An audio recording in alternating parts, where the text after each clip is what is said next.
It's time now for County-Wide, a special presentation of Yavapai Broadcasting News. Join Paul David and Kyle Benedict as they talk with our community's leaders, newsmakers, and people in the know.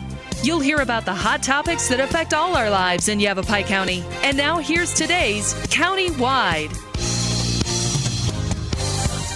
Welcome to County-Wide. I'm Paul David. Great to have you in studio with us today. We're sitting down with Economic Development Director from Camp Verde, Steve Ayers. Welcome to studio. Thank you. Glad to be here. Phone number for you to keep in mind, 554-0007. There is a River Recreation Master Plan. Let me know if I say this wrong, Steve. A River Recreation Master Plan public meeting tonight, October 15th, 5:30 to 8:30 p.m. at Camp Verde School's cafeteria.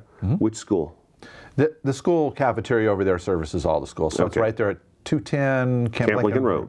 210 Camp Lincoln Road. Okay. And it's the River Recreation Master Plan. I think we did a story with you last week on this, and at the time I was like, do you want to come in and talk more about it? Sure. And you said, you bet. You bet. So the story started out with, in 2014, you got a couple of grants for the Walton Foundation. Why don't we start there? What's it for, the grants? Sure. The grants, we applied to the Walton Foundation for a couple of grants back in 2013. And in 2014, we were awarded two of them. One of us is the geotourism program that's getting some publicity around here.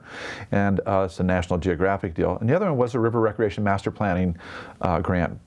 And they sent us $50,000 to engage whatever we needed in the form of engineers, graphic artists, whatever sort of planning stuff, to actually put together a master plan for what we considered some issues that we were having along the Verde River. Okay, so $50,000, that's a good chunk. It is a good chunk, and then we received a second grant from the National Park Service for their River Trails Conservation Assistance Program, which brought us some of their expertise in doing some community engagement in these kind of planning processes. Okay, all right. So what's been going on over the last, I guess, year since you got the grants? When did you get the grants? So we actually received the funding the first of this year. Okay. And we have been working, first off, we engaged the public land managers there and other organizations, the U.S. Forest Service, Arizona State Parks, the National Park Service, the Nature Conservancy, Salt River Project, all own property along the Verde River on the 17-mile stretch in Camp Verde. So we got them in the room and kind of wanted to know what their management plans were for their properties, because we didn't want our plan to somehow in some way conflict with what their objectives were. So that was the first step in the process. And then the second step in the process was to begin to engage those people most impacted by what's happening now.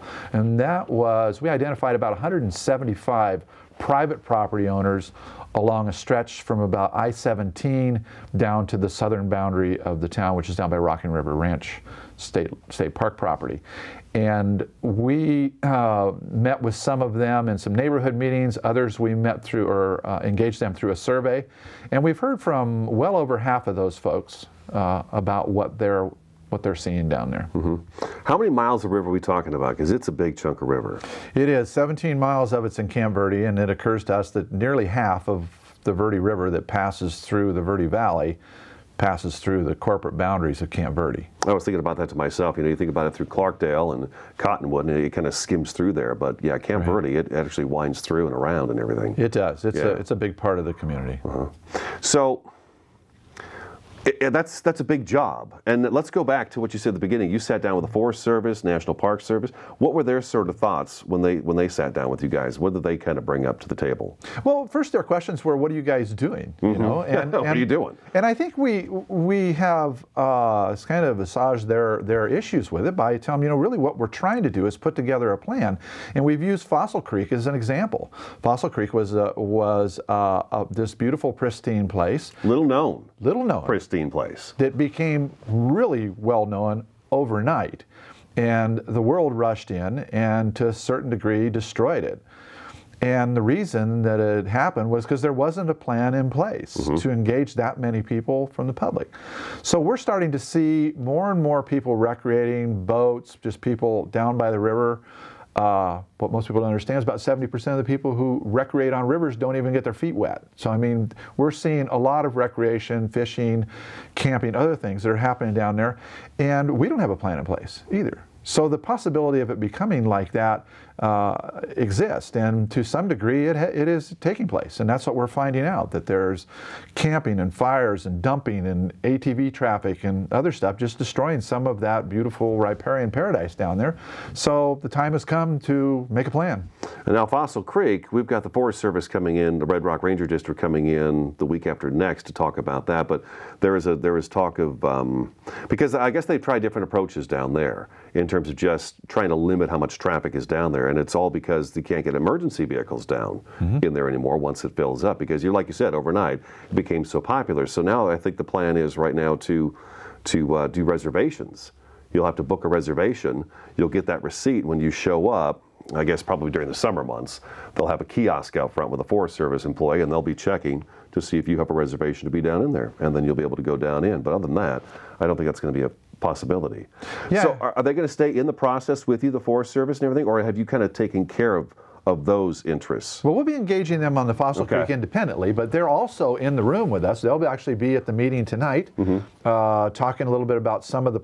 They have a parcel right there in Camp Verde that's it's sandwiched in between two Arizona State Parks parcels, about 80 acres, which is a beautiful, pristine place to build a natural area down in there, and some other ideas that we've got.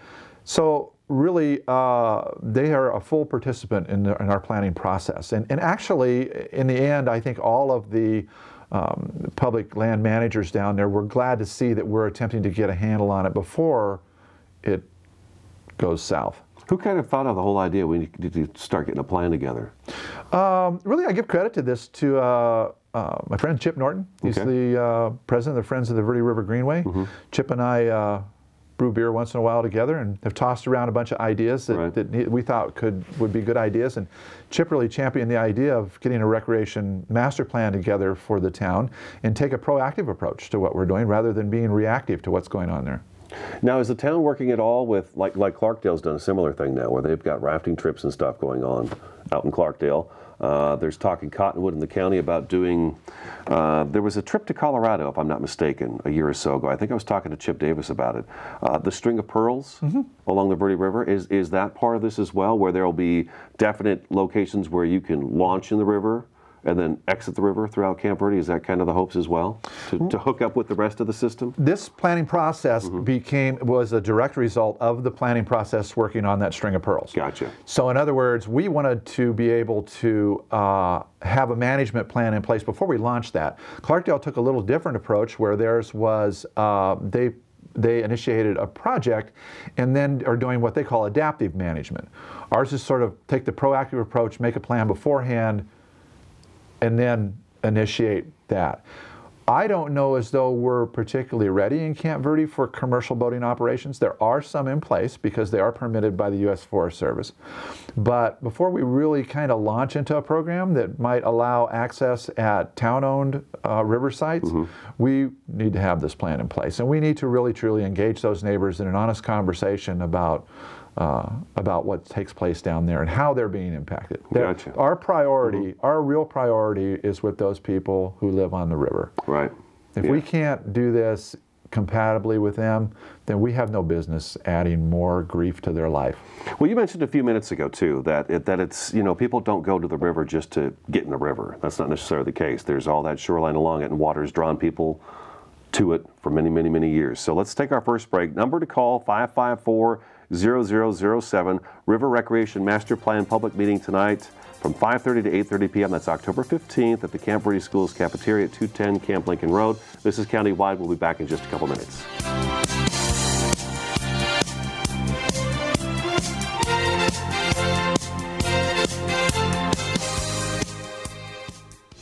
Did you know kids who play outdoors have healthier lungs? Totally. Did you know that boys that play with dolls make better husbands?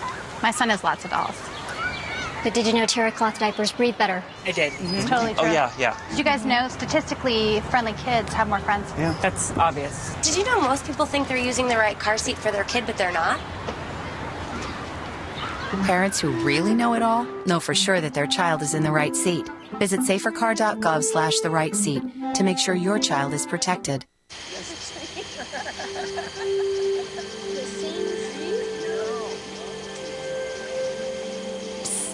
They're coming. Places, everybody. Light check. 1, 2, 1, 2. Everything looks good on our end. And lights. Come alive with the forest. Visit discovertheforest.org to find a forest near you.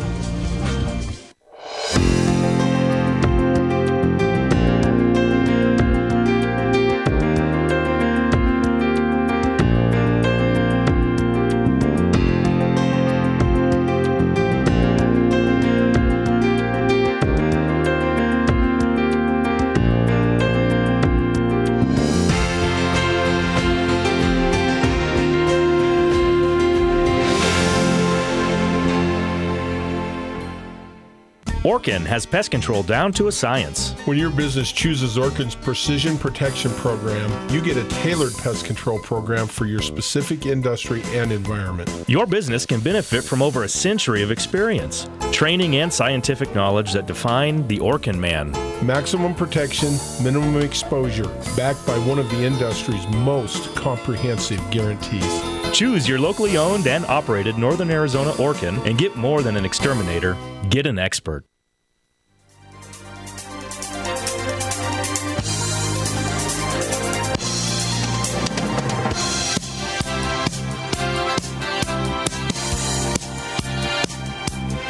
Welcome back to County-Wide. Economic Development Director from Camp Verde, Steve Ayers, in studio today. Phone number for you again, 554-0007. A meeting coming up tonight, October 15th, from 5:30 to 8:30 p.m. at Camp Verde School's cafeteria. That's at 210 Camp Lincoln Road. Camp Verde's trying to figure out what to do with the Verde River to protect it.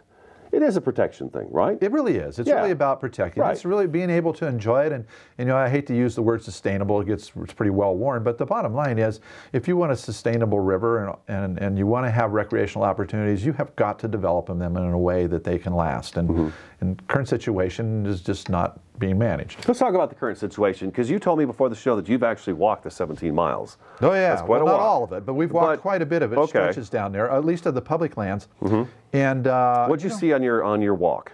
We have seen illegal dumping. We've seen ATV traffic down there, fires, transit camps, homeless camps along the river. There's dozens of them in the Camp Verde area. And these things are all impacting these neighbors, and the neighbors are doing a very good job of telling us about everything they're seeing down there, everything from gunshots to it's just a general disrespect for private land. And what people don't realize is that river corridor down there is a mix of public and private land. And if there's not some respect for those private property owners down there, you're never going to seize the opportunities to take care of even recreating on the public lands. These property owners were probably very happy to hear from you, I would imagine. Yeah, I think initially they were wondering, maybe we mislabeled this thing a recreation master plan. It's like, oh my God, they're going to bring more stuff down here. It's going to be a zoo down here. Right, and I got that right away. So in our public meetings, we've tried to show them, here's Fossil Creek, here's an area without a plan, so we need a plan, and we want them to write it. We really want them to be the participants to help us write the plan. They're the ones that are going to need to actually lobby the town council to say, look, you guys need to spend a little bit of money down here. You're going to have to bring an enforcement, a certain degree of enforcement down here to this area. You're going to have to engineer these sites such that this illegal vehicle traffic can't make it past your properties. And then you have to bring an educational element into this. I think those three factors are the way out of the woods to teach people a little bit about the river corridor, and get them to understand that, hey, that really is private land down there, and you really are trespassing on somebody's property when you're down there. People who are listening on the radio right now, Ryan actually has pictures that you sent us, Steve, popping up, and the pictures I'm seeing, that's a lot of garbage down there. This is not a cheap endeavor that we're talking about here. No, you're talking about enforcement, not to mention all the cleanup, and then, yeah, there's got to be some kind of a barriers sometimes put up to keep people from being able to go back in those locations. So where's the funding? Well, that's the good question. A part of the planning process, you start out with, okay, where's your problem? How do you fix it? Then you start looking into funding options to come in and actually fix those sites up. We have engaged a landscape architect who will present some drawings tonight just for conversation purposes. They're not any kind of plans at all, but just to say, okay, some of these sites, do we want to turn it into a day use area? Do we want to wall off the parking area so that A vehicle can't get outside of that parking area, so it's foot traffic in from there. Some of these sites that the town owns are actually, you've got to drive through a neighborhood to get to them. That offers some issues. It offers some issues for those people who live there. But I think that those neighbors are being impacted already by unmanaged recreation and unmanaged traffic down there. I mean, we have neighbors that have said, yeah, I think there's drug use and drug deals going on down there in certain places. So I think to a certain degree we can work with them to find some balance between being able to use the sites and to be able to protect their lives and livelihood down there. You were talking before the show how you were down to one of those locations, and you talked about there were these old couches sitting there. And how comes this white-tailed deer? And I was thinking how non-majestic that white-tailed deer must look with his beat-up old couch behind it out there in the forest. Well, I think it's really kind of displays what the issue is. You have this beautiful area down there, a lot of wildlife along the river corridor, and at the same time you have people who just frankly don't care, who just don't know how to act. So getting a hold on it will require, one of the things we just recently, the One for the Verde program, and I can announce that here because I just got the letter yesterday. We got received a grant for $4,850 to begin a signage program, to actually put signs down there on the river that say, a kiosk in the public areas that talk a little bit about how you should act down there, and then marking off these areas to say you're now entering private property, remain in your boat, or no trespassing. Those kind of simple things, I think, start the process of educating people. I was going to ask you, do the private property owners have signage on their property down there to keep people out, the no trespassing and all that? You know, they do, but apparently it either gets ignored or whatever. So I even had somebody tell me, yeah, I put no trespassing signs down there and people just beat them up and throw them down. So that's where the enforcement action comes in. If you can't educate people correctly, then unfortunately the next step in the process is to begin to exercise some sort of an enforcement plan along the river corridor. So does that involve the Marshal's Office, the Forest Service, both? You know, YCSO? I would think that there is an opportunity here as part of this planning process to start talking about how can you do this? I know that State Parks has talked about the idea of being able to hire somebody to act as an enforcement officer on their properties. Could we cooperatively, as part of this whole String of Pearls project, bring an enforcement wing into this river management? And I think those are questions that deserve an answer. Volunteer groups, maybe. Sure. Because we have that going on in several locations where you've got a volunteer group who will go out and of YCSO's VIP program. They're not to engage when they see some criminal activity, but they are to call and say, hey, this is going on right now. Right, and Camp Verde has a VIP program. Okay. And then Clarkdale has their ambassador program, which is the folks that are down there on the sites. So we're looking at those as being examples that we could build off of. I would love to get a volunteer program of some Friends of the River down there just in the Camp Verde area to help us just do cleanups and the like from time to time on those properties. We've walked the public lands down there and they all deserve a cleanup right now. So I think part of the process of doing the planning is an opportunity to engage the public. We know they love the river. Every survey we've taken shows that it rates up there, and 80% of the people rate it at the top of their list. Of course. We would just be another desert town without that river in it. Exactly. And people know that. So people know this place has a green belt. It's got this beautiful green belt. I mean, if you ever fly over this area, it's amazing, that green belt that runs through here. Right. It's gorgeous. And then in the long run, I think that if we learn how to manage recreation on the river, we can start the really larger conversation about managing the river itself and managing the water resource that keeps the river flowing. Those conversations beg to be had, but we'll start it with recreation, something we all know and can see, and it's pretty tangible out there. And if we invest in recreation, we'll be investing in keeping the river flowing, which is something that I think everybody wants to see. It's important. And from an economic development standpoint, it's key. Yep, that's very important. Okay, phone number again to talk to Steve Moore is 554-0007. Again, River Recreation Master Plan coming up tonight, 5:30 to 8:30 p.m. It's October 15th, by the way. Camp Verde Schools Cafeteria, that's at 210 Camp Lincoln Road. It's just a meeting to sit down and talk and get a bunch of ideas on the board. Countywide will be back in just a couple minutes.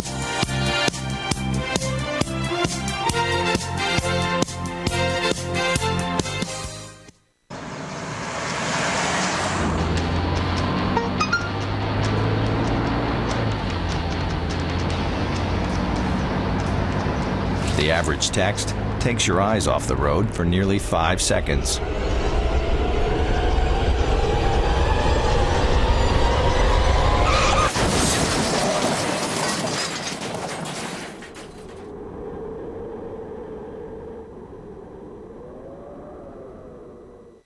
Mom.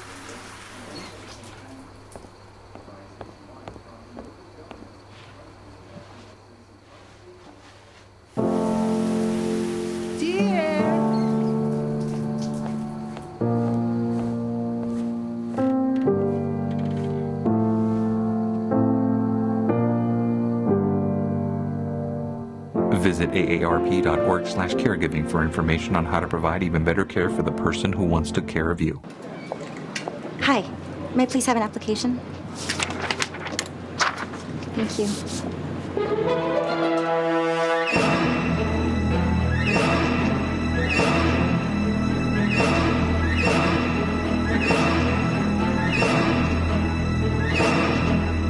Skip the drama. Get your diploma. Okay. Take that first step towards a better future. Find free adult education classes at finishyourdiploma.org. They said a bottle was just a bottle.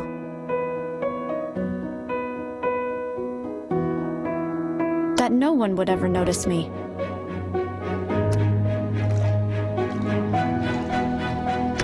But I knew I could be more.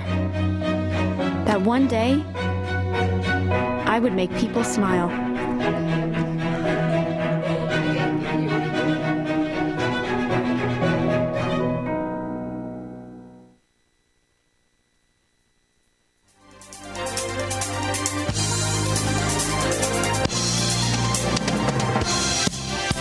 Welcome back to Countywide. There is a river recreation master plan going on in Camp Verde, a meeting tonight. And again, I guess we want to stress this is not something that's going to be set in stone after tonight. This is just to gather ideas. Right. Tonight, we just want the public to show up and say, hey, okay, so we get the idea we have a lot of stuff that needs to be fixed. But we also, there's 4 nice parcels of public land down there. What would you like to see there? What sort of opportunities, assuming we can get the rest of the problems under control, what would you like to see on those properties? And what would you offer as suggestions to help us mitigate some of the current problems? Mm-hmm. And I think the public can give us answers that we wouldn't think of on our own. They're as engaged as anybody else. And that's why it's worth having their voice in there. It's always good to have somebody else come in and take a look at something and say, well, what about this and this? It's like, oh, that never occurred to me. I mean, that just always happens. It always happens. Okay, so we want to make sure everybody knows that we're actually recording the show on October 15th at the same time the meeting is going to be taking place this Thursday night, 5:30 to 8:30 p.m. Camp Verde Schools Cafeteria. That's at 210 Camp Lincoln Road. How many folks are you hoping for? We're planning for about 150, somewhere 150. In there. So blow their minds and make it 300, and then we'll talk about that tomorrow. We'll run out of seats, but that's okay. Yeah, so that is the goal. And then we're hoping to have the plan in place, hopefully by the end of the year. End of the year, first of next year. At least the plan drawn up. Exactly. We want to have a basic plan in place, at least a draft to get back to those people that are participating in the process and have them take a look at it one more time, see if there's anything we missed, and then kind of finalize that.